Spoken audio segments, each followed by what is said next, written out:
नमस्कार, जोहार। झारखंड का एकमात्र सरकारी न्यूज चैनल क्लीन न्यूज में आपका स्वागत है। समस्या किसान से जुड़ा हो या हो पारा शिक्षकों का मुद्दा, हर खबर पर होगी हमारी पैनी नज़र। सभी खबर सिलेक्टेड और काम की है, तो वीडियो के अंत तक बने रहें। साथ ही आप न्यूज को किस गांव या शहर से देख रहे हैं, हमें कमेंट में जरूर बताइए। आज का लाइक हम 100 रखते हैं, उम्मीद है कि आप इसे पूरा करेंगे। और रोजाना पंचायत चुनाव का अपडेट पाने के लिए चैनल को सब्सक्राइब कर बेल आइकन को प्रेस करें। तो चलिए जानते हैं आज का मुख्य समाचार। झारखंड के किसान खेतों में करेंगे नैनो यूरिया का प्रयोग, बढ़ेगा उत्पादन, ड्रोन से स्प्रे का ट्रायल रहा सफल। झारखंड के पूर्वी सिंहभूम समेत सभी जिलों में खेतों में पहली बार नैनो यूरिया का प्रयोग किया जाएगा। अब तक खेतों में दानेदार यानी क्रिस्टल यूरिया का इस्तेमाल होता था। इस बार लिक्विड यूरिया यानी नैनो यूरिया का प्रयोग कर न केवल उत्पादन में बढ़ोतरी की जाएगी, बल्कि जमीन की उर्वरा शक्ति कायम रहेगी। आपको बता दें कि उन्नत खेती के लिए बहरागोड़ा में बतौर ट्रायल ड्रोन से नैनो यूरिया के छिड़काव का प्रयोग स्प्रे के माध्यम से किया गया। अपने तरह का यह पहला प्रयोग है जो न केवल सफल रहा बल्कि बेहतर परिणाम भी है। इससे अच्छा उत्पादन हो रहा है। सोना सोबरन धोती साड़ी योजना, बीपीएल धारी है तो हेमंत सोरेन सरकार 10 रुपये में दे रही है धोती व साड़ी। झारखंड सरकार गरीबों को अतिरिक्त राशन कार्ड उपलब्ध कराने के साथ अनुदानित दर पर सोना सोबरन धोती साड़ी योजना के तहत वस्त्र उपलब्ध करा रही है। इस योजना से राज्य के बीपीएल धारियों को लाभ मिल रहा है। योजना के लिए सरकार ने 500 करोड़ रुपए का प्रावधान किया है। लाभुकों को साल में 2 बार इस योजना के तहत 10 रुपये में धोती लुंगी साड़ी दी जा रही है। देवघर में श्रावणी मेले में धक्का मुक्की से मिलेगी निजात, 40 लाख की लागत से बन रहा है शीघ्र दर्शनम ब्रिज।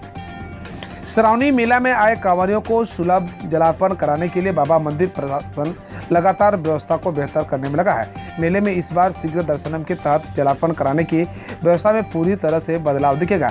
इसकी जानकारी सोमवार को बाबा मंदिर की विधि व्यवस्था का जायजा लेने आए डीसी मंजूनाथ भजंत्री ने दी। डीसी ने बताया शीघ्र दर्शनम ब्रिज को श्रावणी मेला से पहले ही टी जंक्शन से अलग कर दिया जाएगा। इससे भक्तों को कतार में धक्का मुक्की की शिकायत से भी निजात मिलेगी। झारखंड में 20 अप्रैल से बदलेगा मौसम का मिजाज, बारिश के साथ वज्रपात की आशंका।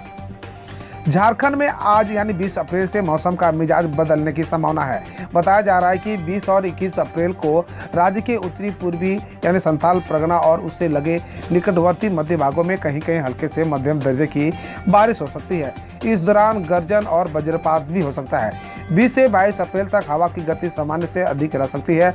हवा की गति 30 से 40 किलोमीटर प्रति घंटा की रहने का अनुमान है। 22 अप्रैल को राज्य के दक्षिणी पूर्वी तथा निकटवर्ती मध्य भागों में कहीं कहीं हल्के से मध्यम दर्जे का गर्जन और वज्रपात की आशंका है। केंद्र की योजनाओं की जांच करने आज झारखंड पहुंचे केंद्रीय टीम, जाने किन मुद्दों पर अधिकारियों से की बात। भारत सरकार के विदेश और शिक्षा राज्य मंत्री डॉक्टर राजकुमार रंजन सिंह के अपर निजी सचिव कुमार तुम्बी मैतई मंगलवार को 2 दिवसीय दौरे पर झारखंड पहुंचे। वह भारत सरकार की ओर से आयोजित योजनाओं पर संबंधित अधिकारियों के साथ चाय पर चर्चा में शामिल हुए। श्री मतई अगले 2 दिनों रांची में रुकेंगे और केंद्र प्रदत्त स्कीम के साथ कोविड-19 से जुड़ी तैयारियों पर विकसित आधारभूत संरचना, कोरोना टीकाकरण से जुड़े आंकड़ों और इसकी रफ्तार को लेकर संबंधित विभाग के अधिकारियों के साथ चर्चा करेंगे। 21 अप्रैल को टीम वापस नई दिल्ली लौट जाएगी। रिम्स में डॉक्टरों की बहाली के विज्ञापन गड़बड़ी, डॉक्टरों ने की सीएम से शिकायत।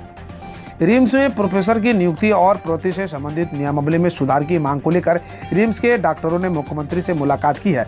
इसको लेकर 5 विभिन्न मुद्दों में सुधार की जानकारी मुख्यमंत्री को दी है। डॉक्टरों ने मुख्यमंत्री को जानकारी दी है कि रिम्स में ऐसे पदों के लिए भी विज्ञापन जारी किया जाए जिसके स्वीकृति पदों की तुलना में अधिक पदों पर पहले से प्रोफेसर काम कर रहे हैं।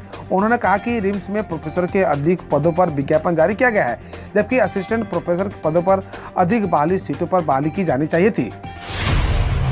आयुष्मान भारत योजना में अनदेखी, इलाज के लिए भटक रही जनता, खजाने में पड़े हैं 400 करोड़। झारखंड में आयुष्मान भारत के तहत इलाज करने वाले राज्य के निजी अस्पतालों का लगभग 200 करोड़ रुपए का भुगतान नहीं हो पा रहा है, जिसके कारण आर्थिक तंगी से जूझ रहे अस्पतालों ने उपचार बंद करने की चेतावनी दी है। जबकि राज्य में आयुष्मान भारत मुख्यमंत्री जन आरोग्य योजना का संचालन कर रही झारखंड स्टेट आरोग्य सोसाइटी के पास 400 करोड़ रुपया उपलब्ध है। झारखंड को बिजली चाहिए तो देना होगा पैसा, केंद्रीय मंत्री का बयान। जनता को बिजली नहीं दे पाना राज्य सरकार की विफलता। झारखंड सरकार को बिजली चाहिए तो पैसा देना होगा, राज्य सरकार पैसा दे और बिजली ले। यदि झारखंड सरकार पर्याप्त बिजली नहीं दे पा रही है तो यह उसकी विफलता है। केंद्र सरकार किसी भी राज्य के साथ भेदभाव नहीं कर रही है। यह बात केंद्रीय ऊर्जा राज्य मंत्री कृष्णपाल गुर्जर ने कहा है। उन्होंने दावा किया है कि देश में बिजली की कोई कमी नहीं है। सीएम योगी बोले, यूपी में कोई भी धार्मिक जुलूस बिना विधिवत अनुमति के नहीं निकाला जाए। उत्तर प्रदेश के मुख्यमंत्री योगी आदित्यनाथ ने सोमवार को पुलिस अधिकारियों के साथ बैठक में कहा, कोई शोभा यात्रा व धार्मिक जुलूस बिना विधिवत अनुमति के नहीं निकाला जाए। मुख्यमंत्री ने कहा, अनुमति देने से पहले आयोजक से शांति सौहार्द कायम रखने से संबंध में शपथ पत्र लिया जाए। अनुमति सिर्फ उन धार्मिक जुलूसों को दी जाए जो पारंपरिक हो। उत्तराखंड के हरिद्वार में हनुमान जयंती पर हुए पथराव के मामले में 11 लोग हुए गिरफ्तार। उत्तराखंड के हरिद्वार में भगवानपुर गांव में हनुमान जयंती पर हुई पथराव की घटना के सामने पुलिस ने सोमवार को 13 लोगों के खिलाफ केस दर्ज कर 11 लोगों को गिरफ्तार कर लिया है। भोकाल पुलिस गांव में पर्याप्त पुलिस बल मौजूद है। लोगों के साथ बैठक की जा रही है। स्थिति शांतिपूर्ण है। भगवानपुर में हनुमान जयंती पर निकली गई शोभा यात्रा पर पथराव हुआ था। खरगोन हिंसा से प्रभावित लोगों के लिए एमपी सरकार ने आवंटित की 1 करोड़ की राहत राशि।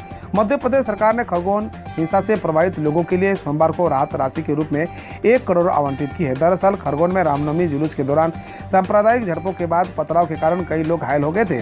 गौरतलब है कि अधिकारियों ने खरगोन हिंसा के मामले में करीब 45 घरों व दुकानों पर बुलडोजर चलाया था।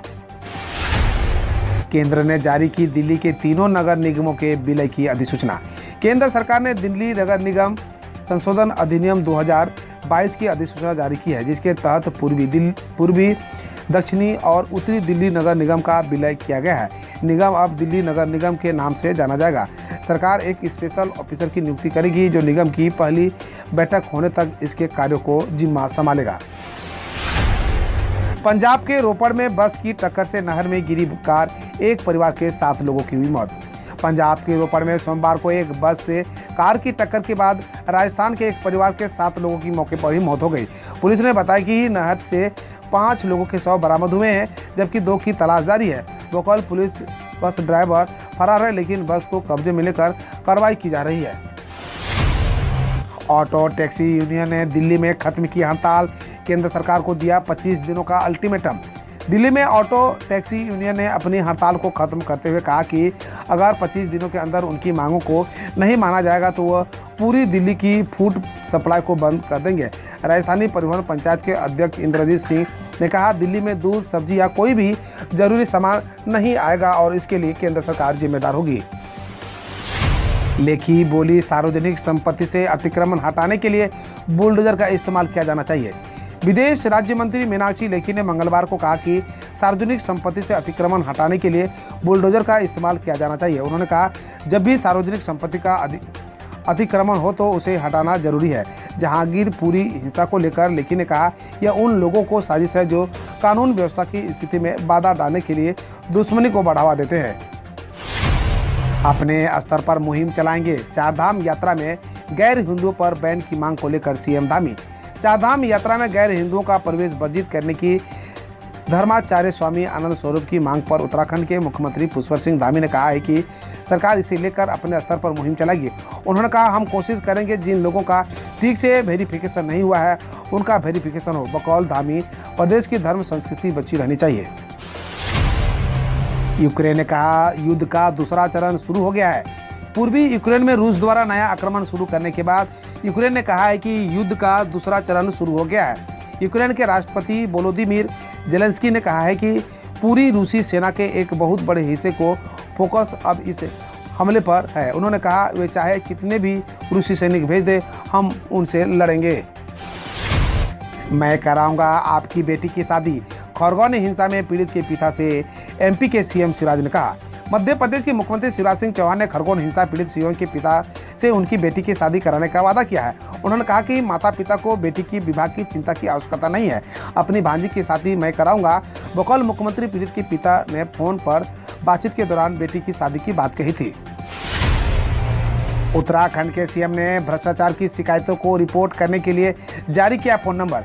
उत्तराखंड के मुख्यमंत्री पुष्कर सिंह धामी ने राज्य में भ्रष्टाचार की शिकायतों को रिपोर्ट करने के लिए एक नंबर 1064 जारी किया है। बकौल धामी सभी विभागों को निर्देश दिया है कि किसी भी प्रकार की भ्रष्टाचार की शिकायत हो तो उस पर तुरंत कार्रवाई की जाए। वहीं उन्होंने कहा, हम अपनी संस्कृति को बचाने के लिए अभियान चलाएंगे।